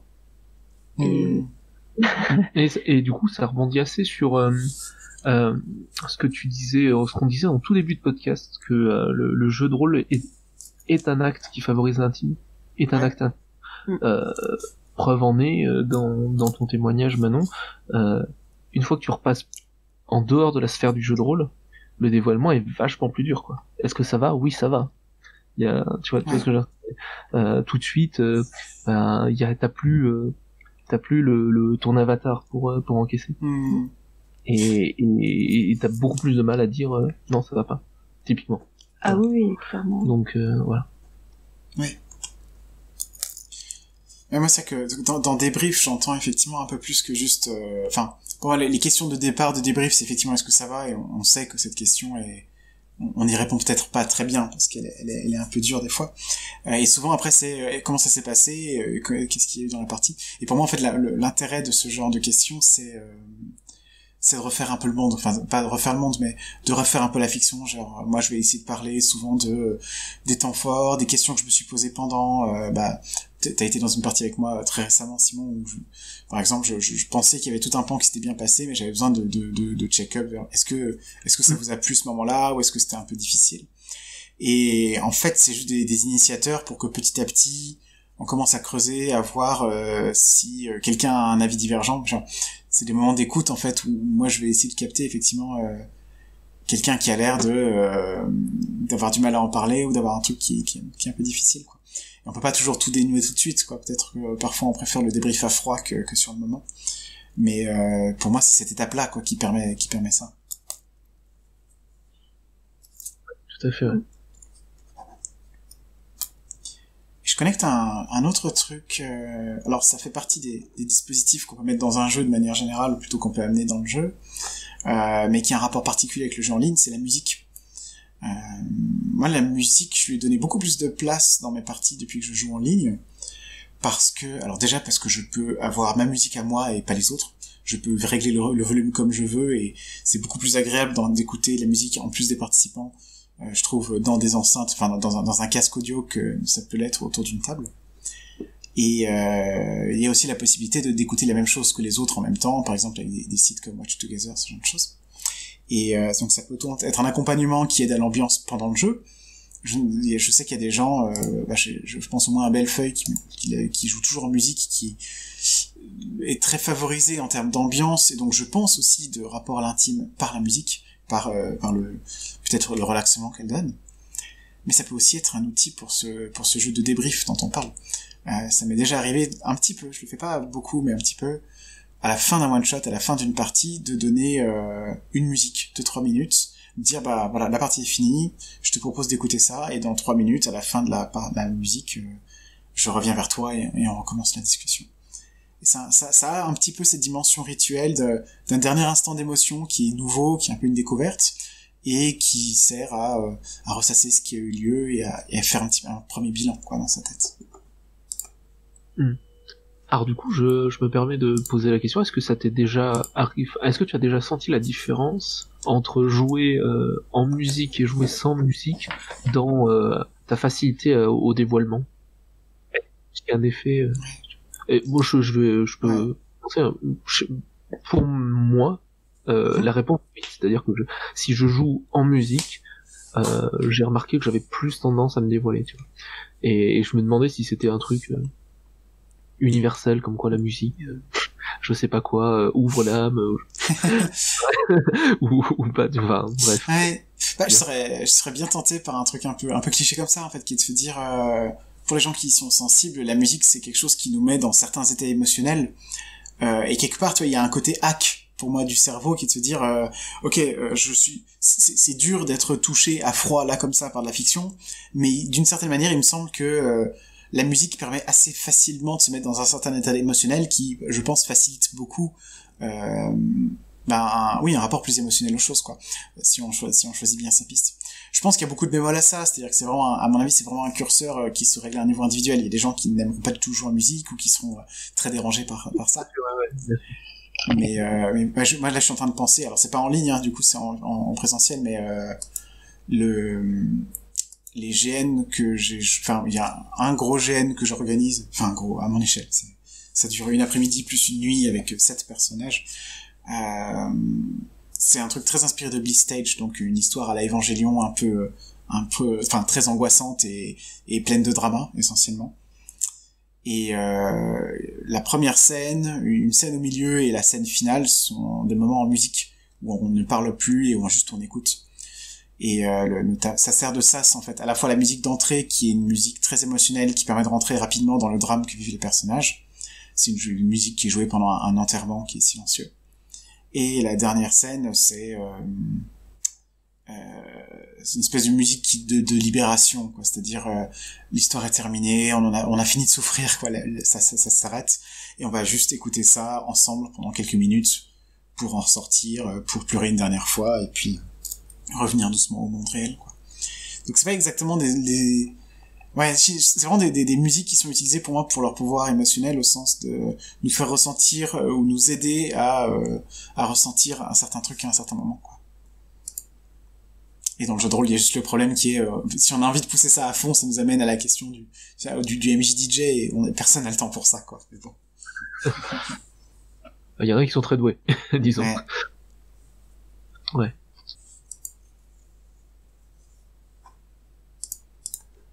Ouais, voilà, je sais pas trop quoi dire par-dessus ça. T'avais d'autres points à soulever? Hmm. Bah, j'avais un petit truc que j'avais, une interrogation qui était venue pendant la préparation de ce podcast et que je peux proposer d'ouvrir maintenant pour clore, peut-être pour essayer de conclure, qui est le sujet auquel on répond celui de la cellule, c'était le surgissement de l'intime. Nous, on a parlé de l'intime de manière générale, et je crois qu'on a bien été obligé quand même de dire que l'intime est un surgissement, c'est-à-dire d'une façon ou d'une autre, il faut que ça arrive, il faut que ça ait lieu et qu'on le par des dispositifs, par un contrat, par tout un tas de choses, le favorise et le permettent. Voilà, la question que je m'étais posée à ce moment-là, c'était quelle est la différence entre un contenu qu'on peut avoir à coup sûr, comme on en a déjà parlé, hein, on va jouer tel ou tel truc, on va jouer des pirates de l'espace par exemple, on va jouer telle ou telle chose. Si je veux qu'on joue des pirates de l'espace, alors il y aura des pirates de l'espace, quoi. Et un contenu comme l'intime, c'est-à-dire on espère jouer de l'intime. On a conscience, après les distinctions qu'on a faites, hein, que certes il est possible de jouer des éléments de fiction qui seraient intimes, c'est-à-dire des scènes intimes entre les personnages, mais ce qu'on appelle jouer l'intime ici, c'est plutôt quand les deux cases sont cochées et quand on le ressent comme un sentiment, quoi. Et pour ces raisons-là, il me semble que en fait on traite l'intime comme un sentiment, comme d'autres sentiments. Je me demande si tous les sentiments fonctionnent de la même façon en jeu de rôle, c'est-à-dire un sentiment est jamais, enfin, on peut toujours imposer ce dont on va parler, on peut toujours assurer qu'on va parler de telle ou telle chose en termes d'éléments diégétiques fictionnels, mais on peut jamais assurer les sentiments qui seront liés, que ce soit le sentiment de l'intime, de l'épique, de quoi que ce soit. Et moi j'ai un peu l'impression que l'intime c'est le boss final de cette question-là. C'est-à-dire que quand on crée des jeux, on n'est jamais directement intéressé, je pense, par la fiction en tant qu'objet terne, non interprété, non émotionnel, ni rien. On est toujours intéressé par ce qu'elle va nous faire, que ce soit passer un bon moment avec des potes, nous chambouler, nous intéresser, quelques raisons que ce soit. Et je pense que s'intéresser à l'intime, c'est pas seulement s'intéresser à un certain pan particulier du jeu de rôle, c'est s'intéresser à plus largement ce qu'on pourrait appeler le système, c'est-à-dire comment est-ce qu'on fait surgir certaines émotions, comment on fait surgir quelque chose en jeu de rôle. Parce que tout ce qui est de l'ordre des sentiments et des émotions, tout ce qui est de l'ordre du ressenti et de nos expériences réelles de joueurs et de joueuses, sont soumises, je pense, au même régime de l'incertain et sont toujours ce qu'on recherche le plus. Est-ce que vous êtes d'accord avec ça? Moi, je suis d'accord dans le sens où, de toute façon, on peut pas commander ça. C'est exactement comme si on démarre une partie de jeu de rôle et qu'on dit il faut venger ton frère et c'est un tel qui est en face de toi qui l'a tué. Oui, bon, mon frère, il vient d'apparaître d'un coup dans la fiction. Il y a pas de lien, il y a pas eu de relation. C'est difficile de se mettre dans l'état d'esprit de déjà j'avais un frère. Bon, il est mort. C'est et maintenant faut que je le venge. Oui, mais c'est la vengeance, c'est pareil, ça se travaille. On peut pas commander le fait d'avoir envie de se venger tout de suite. Enfin, c'est des émotions qui, comme l'intime, comme avoir envie d'embrasser quelqu'un, comme c'est pas des émotions qui se commandent. Et je pense que l'équation que tu mettais, relation égale émotion fois temps, je pense qu'il y a une grosse piste là-dessus en fait. On peut pas avoir de l'intime à la première scène, il faut du temps, il faut avoir des relations avec que ce soit les autres personnages joués ou les personnages non joués. Ça se commande pas, je suis anti. Ça se commande pas, mais ton job en tant que game designer, c'est de le favoriser. C'est voilà. D'avoir toujours en tout cas, cet objectif en tête dans ton cahier des charges, de dire voilà, mon jeu, je veux qu'il produise tel ou tel sentiment. Et donc je fais en sorte que voilà. Je pense que le truc le plus simple, l'image la plus simple, c'est si je veux faire un jeu d'horreur, bon bah je vois quels sont les ingrédients pour en termes de game design pour faire ressortir de la peur et par contre l'intime c'est tellement quelque chose de difficile à cerner quoi, que les efforts sont enfin, de mon côté, sont plus. L'horreur, c'est que toi qui as peur, ou qui, alors que l'intime, c'est entre deux personnes, en fait. Donc il faut créer une alchimie entre deux personnes à un moment donné. C'est déjà plus complexe. Ouais, c'est pas la même, ouais.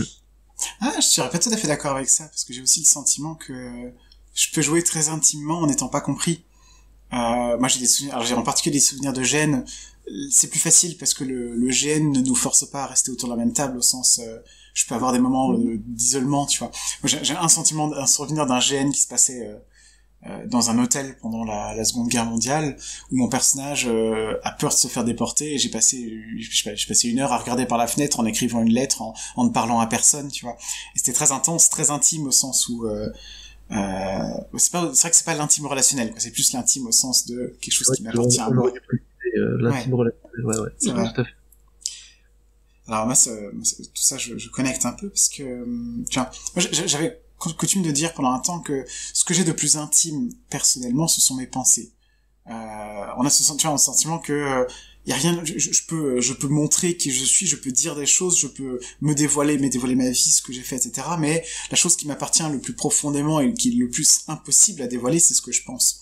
Quand même je me prêterais à un exercice d'honnêteté radicale, tu peux jamais tout à fait être sûr que je dis bien ce que je pense. Ce que je pense n'est peut-être pas tout à fait ce que je suis capable de dire. Enfin, il y a un bastion ultime en moi qui est de l'intimité, qui est ma pensée. Et ma pensée est plus largement mon ressenti, en fait, mes états mentaux. Et si on revient sur toutes ces histoires de surgissement, que ce soit de l'intime, de l'horreur, de l'épique, de tout ce genre de choses, moi j'ai l'impression qu'à chaque fois qu'on parle de sentiments que l'on veut évoquer, d'émotions que l'on veut insuffler, de sens en fait plus largement qu'on veut construire à travers la fiction, alors on touche les autres dans une certaine dimension intime, parce qu'on les touche en eux, dans leurs sentiments en fait. Et pour ces raisons-là, je peux raconter une fois de plus une fiction horrifique, mais pour toucher les gens et pour leur faire ressentir un malaise ou une peur, j'ai besoin de plus que juste une belle scène, j'ai besoin d'une construction, en fait. Et pour ces raisons, il me semble que l'intime, c'est le surgissement suprême, c'est-à-dire toutes ces choses qu'on peut vouloir faire surgir, elles peuvent se résumer à une certaine intimité. En tout cas, une chose en moi, un sentiment, en fait. Donc, c'est pour ça que je trouve l'intime comme un cas d'école intéressant de tout ce qu'on peut vouloir faire en jeu de rôle, en fait. Et je termine là-dessus. Votre constat sur le temps, je pense qu'on est beaucoup à le faire en ce moment, ce sentiment que le temps est absolument nécessaire, que ce soit en jeu ou en dehors, pour développer des choses. Et on ressent beaucoup le besoin, c'est assez évident, je pense, dans le basque catable du quotidien, le besoin de ne pas jouer que des scènes qui sont justifiées par une utilité narrative, scénaristique, quoi. Et ce que ça me semble révéler à nouveau, c'est moi je vois ça sous une question de sens, c'est-à-dire pour ressentir des choses intenses, on a besoin de construire. Et ça c'est un truc qui est présent également dans nos délires mystico chelous de jeux en performance qui n'ont rien à voir avec tout ce dont on a parlé jusqu'à maintenant, sauf si c'est le sentiment que on ne ressent rien de fort tant qu'on n'a pas construit. Un début de partie de jeu de rôle, c'est un moment de tabula rasa, même si on a créé des éléments, même si on a des pistes et des débuts d'histoire, on ne va pouvoir se faire réellement toucher, je crois, que parce qu'on va construire pendant le jeu et pas s'imposer diégétiquement. Ouais. Tout à fait. C'est une très belle manière de à la fois clore et d'ouvrir. Ouais, c'est clair. C'est un peu ma marotte de ramener au final cette question à celle du sens, quoi. Comment est-ce que les choses font sens pour nous et comment est-ce qu'on construit quelque chose qui va nous toucher ensuite. On est dans ce rapport très très réflexif que je trouve amusant dans le jeu de rôle on s'investit ensemble dans quelque chose et puis on espère que cette construction en retour nous rétribue d'une certaine manière. Et en tout cas nous crée le contexte dans lequel on va pouvoir se toucher. Je pense qu'on a atteint le mot de la fin. Ouais, ça me va. Ah oui, on peut rien dire après ça. Bon. Je vous remercie beaucoup à tous les deux pour ce podcast. Merci à toi. Ouais, d'avoir échangé et d'avoir donné des billes aussi de réflexion. C'est sympa d'avoir remis le sujet sur la table. Ouais. Et on va s'arrêter là. On va dire au revoir à nos éditeurs et auditrices et on peut se retrouver dans les commentaires sur YouTube ou alors sur le Discord des cours alternatifs pour continuer les échanges. Salut! Salut!